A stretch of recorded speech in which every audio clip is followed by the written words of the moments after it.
got another slice of chocolate cake. Woo! Nah, it's really good though. Looking forward to it.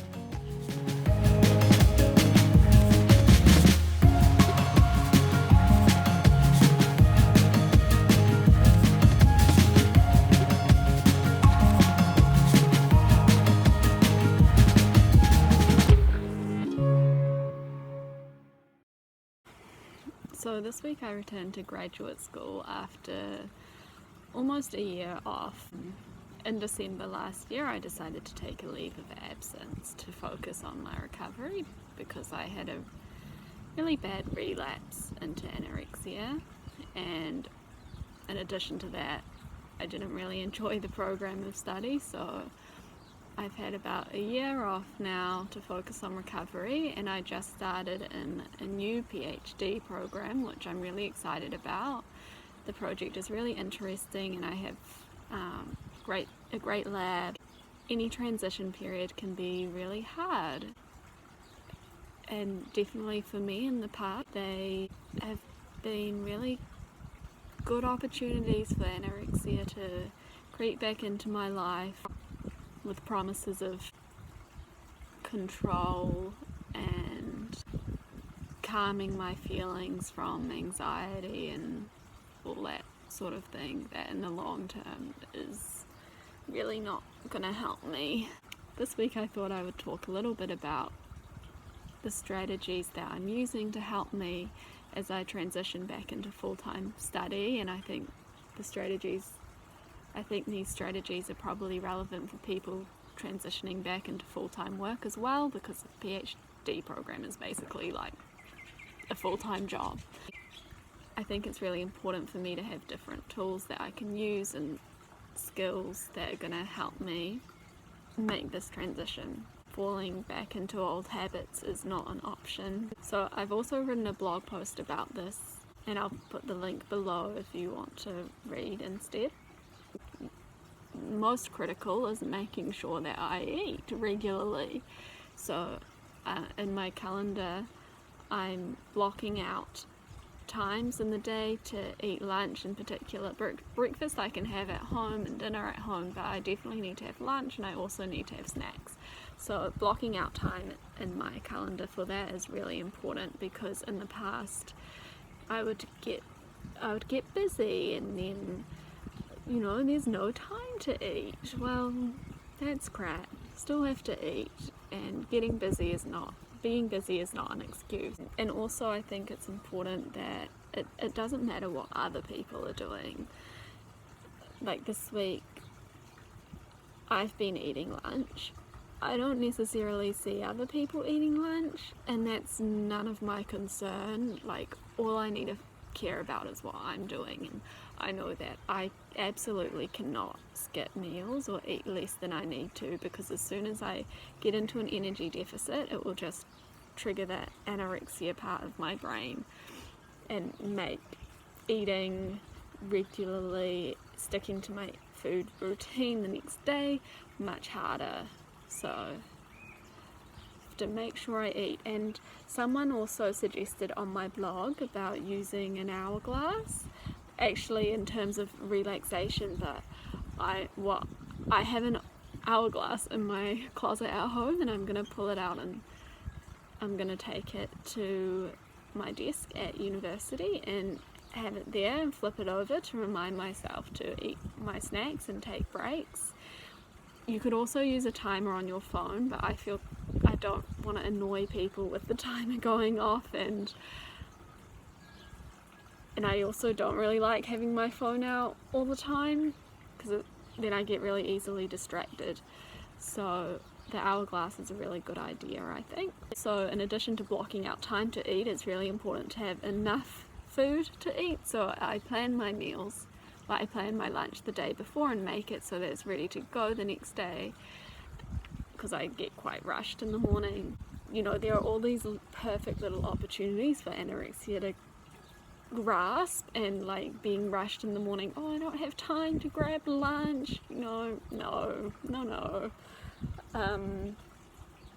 So also I'm going to keep a lot of snacks in my desk drawer so that I always have food there. I've already had a good walk around my campus and worked out places where I can go to eat that I feel comfortable, because that's very important too.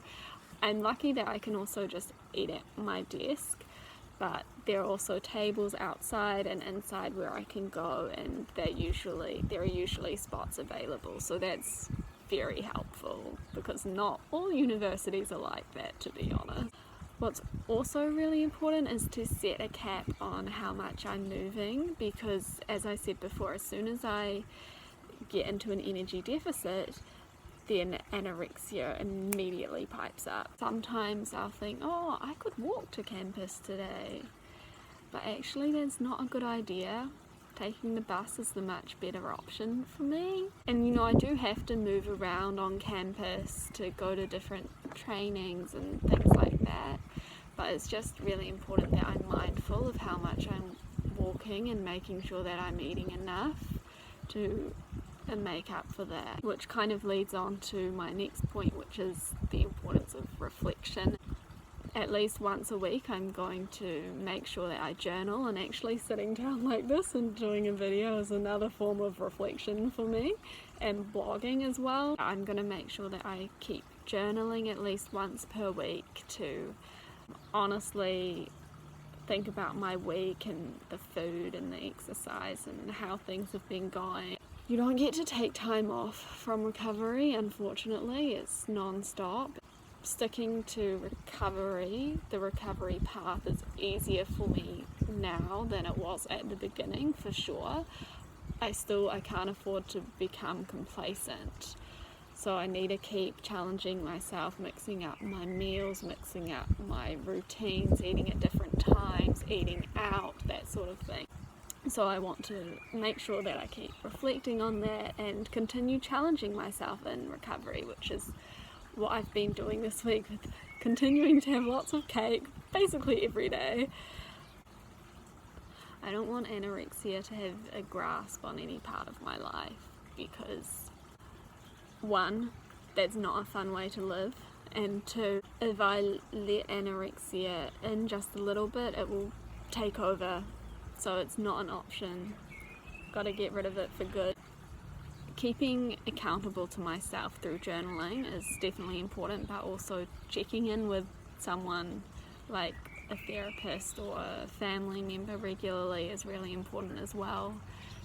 Often they can see things that I can't, because sometimes, like even this week, I've had thoughts like, oh, no one else is eating lunch, you don't need to eat lunch. Or even in the morning before I go, like, why would you bring a sandwich with you? You don't need that. And in the moment, these thoughts feel so believable. They feel like the truth. And now I'm better at recognizing them and challenging them. But I think it's really helpful to have validation from someone else that challenging them is the right thing to do.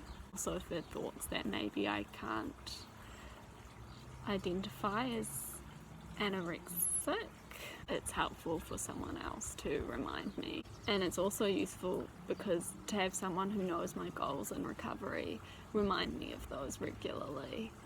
The final item that I wanted to mention is, like with all of recovery, I need to remember to eat whenever I feel hungry, no matter the time of day, no matter if I've already eaten a big lunch. If I'm still hungry, thinking about food, or physically hungry, I need to eat, and it's absolutely okay if that's more than I have been eating for the past couple of months.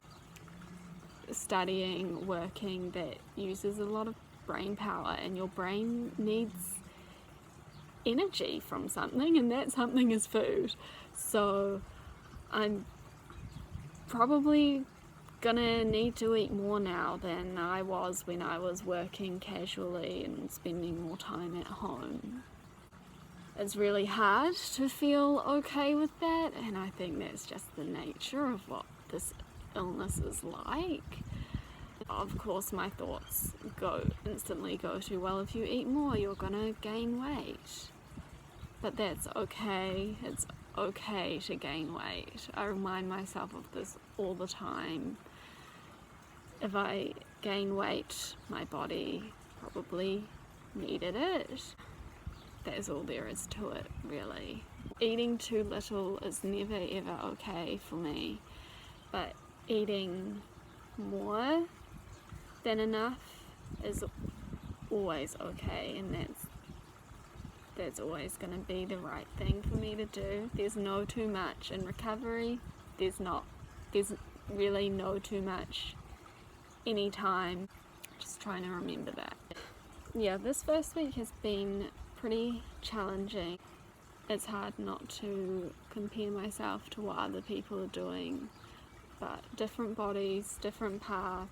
I know what would happen if I did not eat enough, or if I acted on some of the thoughts that I'm having, and that is I'd just relapse and I'd have to leave my program again, and I really don't want to do that. I've been repeating a lot of mantras to myself as well. Thoughts are just thoughts, different bodies, different paths, live the life you ultimately want to live.